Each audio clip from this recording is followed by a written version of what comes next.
여러분 안녕하십니까? 뉴스데스크 원주입니다.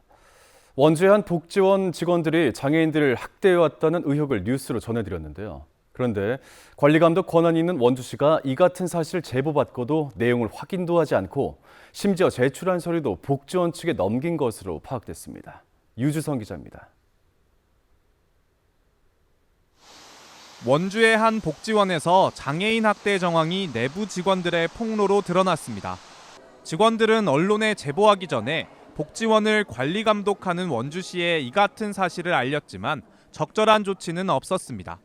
솔직히 저희가 원하는 답변을 전혀 들어보지도 못했고 나중에 결과를 들은 거는 우리가 권한이 없다. 오히려 저희가 전화를 하면은 왜 전화를 했냐. 도대체 나한테 뭐를 알아내려고 자꾸 전화를 하냐. 직원들이 지난 4월 원주시에 제출한 12쪽짜리 서류입니다. 직원이 목욕탕에서 지적 장애인을 넘어뜨리고 폭행을 당해 피를 흘린 장애인을 봤다는 목격담 등 장애인 학대 의혹뿐만 아니라 복지원의 예산 관리, 직원 인권 침해 사례도 담겨 있습니다. 하지만 담당 직원은 서류를 확인하지도 않고 이 자료를 그대로 복지원에 넘겼습니다. 내부 고발 자료를 사측에 넘긴 꼴입니다. 원주시가 고발 자료를 사측에 넘기고 적절한 조치를 하지 않고 있는 사이에도 학대는 계속됐습니다. 제보 2달 뒤인 6월에는 지적장애인이 방 안에서 학대를 받는 듯한 정황이 추가로 포착됐습니다.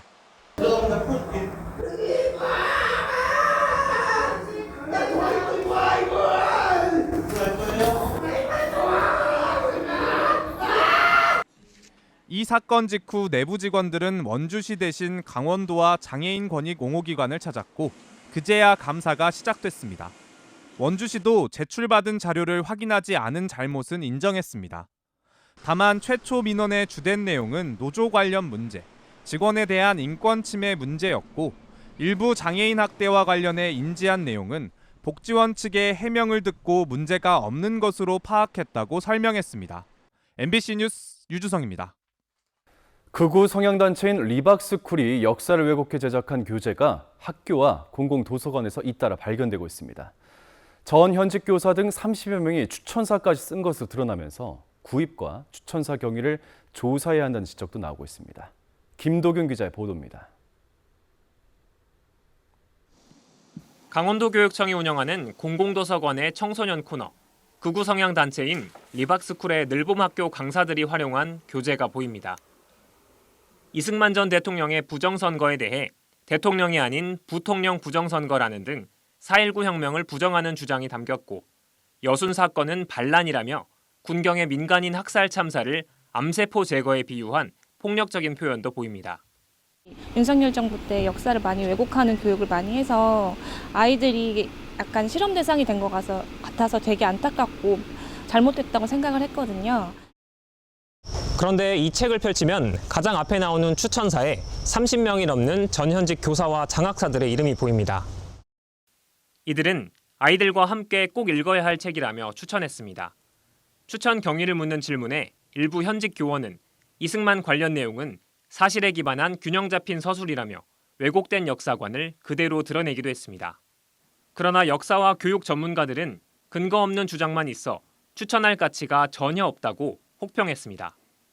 합리적인 근거 없이 그냥 조잡하게 자신의 생각을 나열하는 수준입니다. 초등학교에서 이 책을 읽는다는 거는 아무런 공신력이 없는 책을 그냥 읽게 되는 거기 때문에 상당히 문제가 크다라고.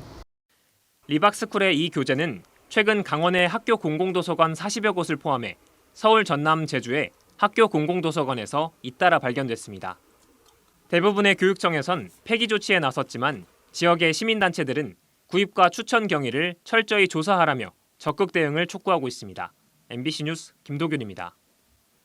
대통령 직속 국정기획위원회 산하 균형성장 특별위원회가 오늘 원주를 찾아 지역 기반의 균형성장 전략을 논의했습니다. 박수현 위원장을 비롯한 위원들은 원주 지방행정연구원에서 세미나를 열어 그간 혁신도시 성과와 과제를 점검하고 지방자치 기반 균형성장 방안을 논의했습니다.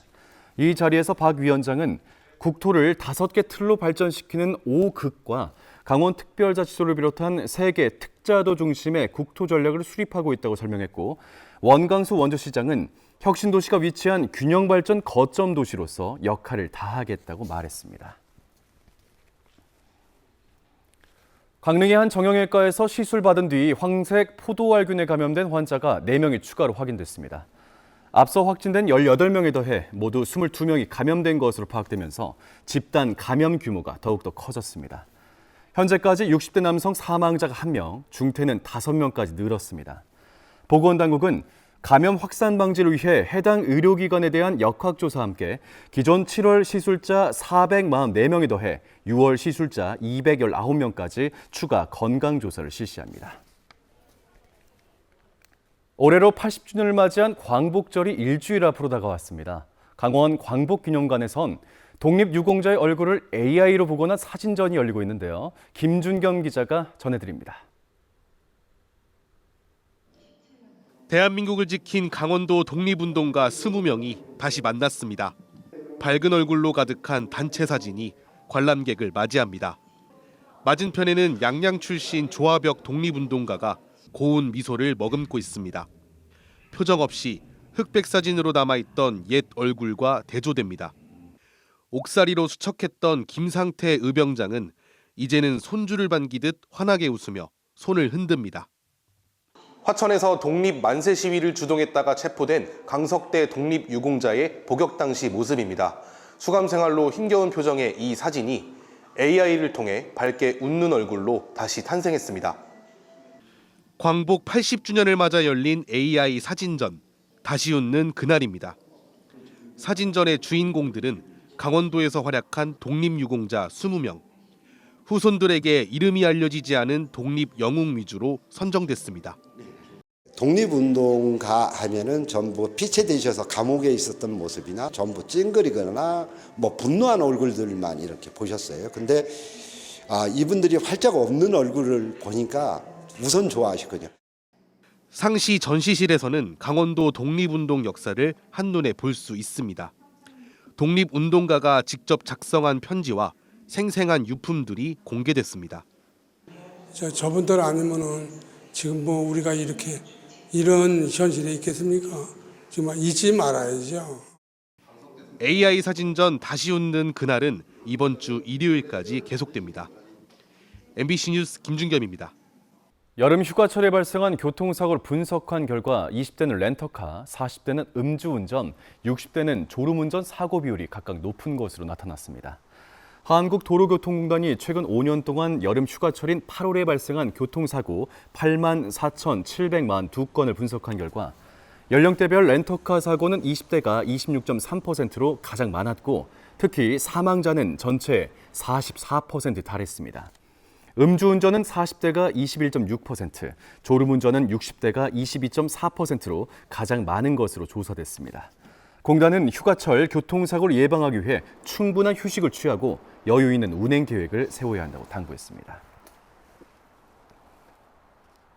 평창의 한 워터파크 외부 철제 구조물이 떨어지는 사고가 났습니다. 목격자 등에 따르면 어제 오전 워터파크 외부의 상단 구조물이 아래 지상 발코니로 떨어졌지만 다행히 인명피해는 없었습니다.